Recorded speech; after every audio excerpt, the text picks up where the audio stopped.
She runs the secretariat of perhaps the most powerful lobby group for business people in Jamaica. At just 27, she was the head of another powerful group of business leaders. Today, her story. How a rural girl who grew up with her grandmother, the daughter of one of Jamaica's most prominent poets, survived turbulent times, challenges, and hurdles. My guest is the executive director of the private sector organization of Jamaica, Imega Breese McNab. I'm Archibald Gordon. This is Profile.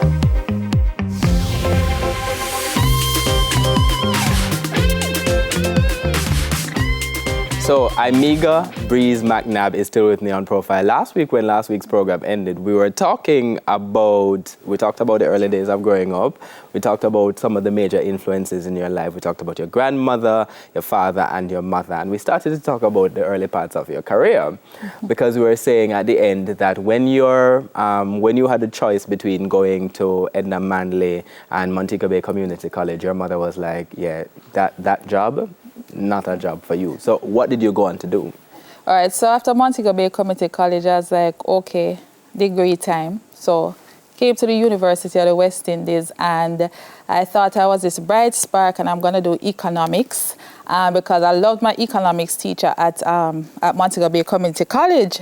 And then I went to UWI and I realized that it's so quantitative that it probably wasn't for me. So, in my first year, I got that letter from the principal office saying that if you don't pass anymore, we're kicking you out, sort of thing. So I had to change a little bit, my degree, what I was doing. So I went to, and I did political science and econ as my minor, because I was adamant that it was 3 years I was going to do at UWI and nothing more.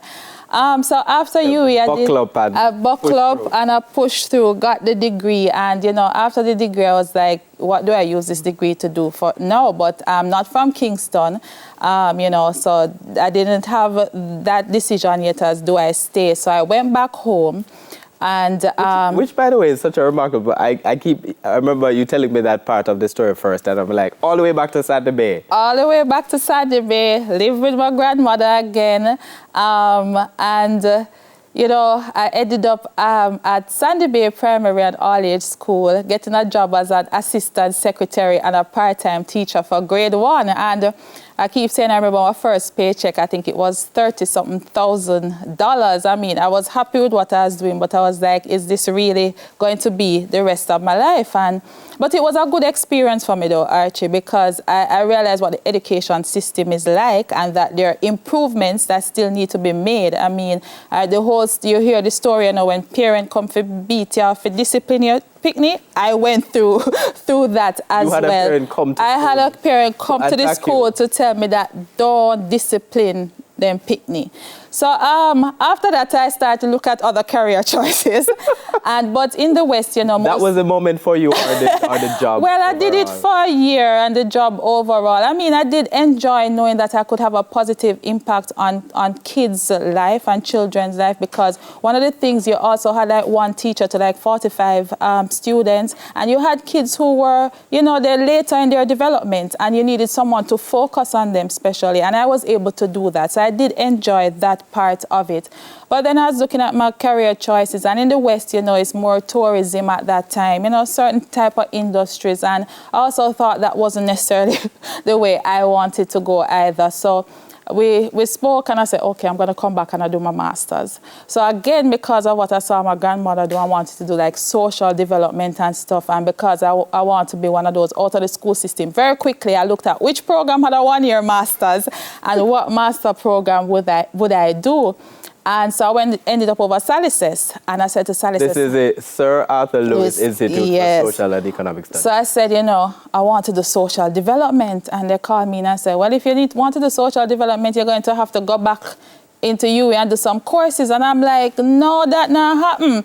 So what other area can I pursue? And they were like, well, we have governance and, we have this other area. And I said, okay, I will take the governance. And so that's how I end up having a master's in governance. So that's how my education side of things went.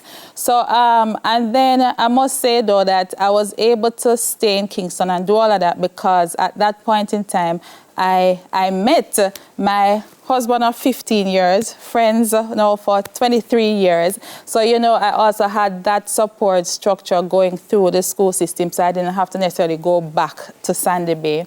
But from that now, how did I get into my career? You want me to take it there? No, before we get into how you got into your career, because, all right, so there's this notion, and that's why I smile as I listen to you describe it, because this feels like the job that you've done for such a while is a fit, and this is also a fit. But there is this notion that you always have to have it figured out at the beginning. But when I listen to you talk, none of those choices was like that. They were intentional, but they were never like, this is going to be my end. And so in order to get this career, the house and the picket fences, this is going to be my path. That has never been it. No, and I don't want to tell people not to plan. I know that's the thing, you plan and you structure your life where you want to go and how you go about getting it. But I really was never that person, to be honest. I never said, okay, this is the career path that I'm going to choose, or this is the path that I wanted for a family, or this is the type of house that I would want. I was never a planner like that. I think I was more, because of my experience growing up, I was more like, there's one life to live. I'm going to live it to the best of my ability. I know education is important, so I'm going to get educated, and I want to contribute nationally. So that's what I knew in my head. You know the concepts, but not necessarily this is the path, a planned path for it. Yeah, because there are different things that happened throughout my life that it could have gone very wrong. But, you know, fortunately, I was able to pull through, and this is where I am today. Before we get to where you are today, let's talk about some of those things which you said could have led you off that path and off that kind of track. One was the experience that you had with your mother, but through going through all of that, turned that into a positive, took the positive out of that. And another of the challenges that you mentioned to me, and I don't know the extent to which you're comfortable talking about it, is also the challenge of sexual abuse as well. Yeah, so, you know, as I said, sometimes you need a very good family structure around you, because you need that as a child growing up. And I would have, at the age of 15, I think that's where I had a difficult turning point in my life where I was raped, right? And this is something that nobody knows, so Archie, to your team. So I told nobody really, because at the time I don't think my grandmother could have helped me. I didn't know if my mom could have dealt with it mentally, so I didn't want to give her that stress. And so I tried to handle it myself. And you know why I enjoy life so much? Because during that experience, it was said to me, you know, if you continue to fight, I'm gonna kill you. So for me, I don't think I could have either been dead or, you know, thankfully I'm here today. So I enjoy life to its fullest, but it took me down a path trying to deal with it on my own and not seeking help. So people, the help is there, seek it if you go through an incident like what I went through. So I ended up smoking weed, hard, but again, because of my mom's schizophrenia, knowing that it was cannabis-induced. Archie, when I smoke it one time and I see the stars come down on top of my eyes, I was like, that's it. It's not for everybody, and you should know your limitations and what is good and not good for you. And then after that, I went into chain smoking. So I used to be putting packs of cigarettes away, like non-stop.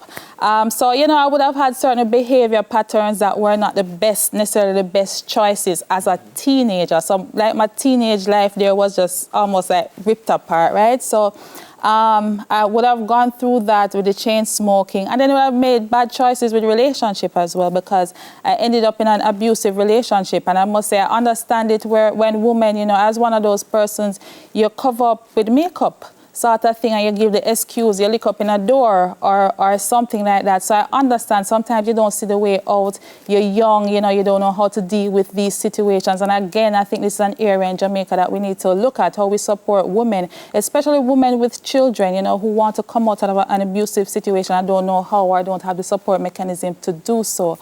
Fortunately for me, when I stopped smoking, because I tell this story all the time. But you don't want my... No, I have to cut you right there. No, I do want to hear this story, but we have to take the break on Profile. Okay. So we're going to be hearing that story on the other side of the break. My guest is Imega Breese McNab. She is the Executive Director of the Private Sector Organization of Jamaica. You know, absolutely amazing story leading up to where she is today, and you're going to be hearing more of it on the other side of these messages.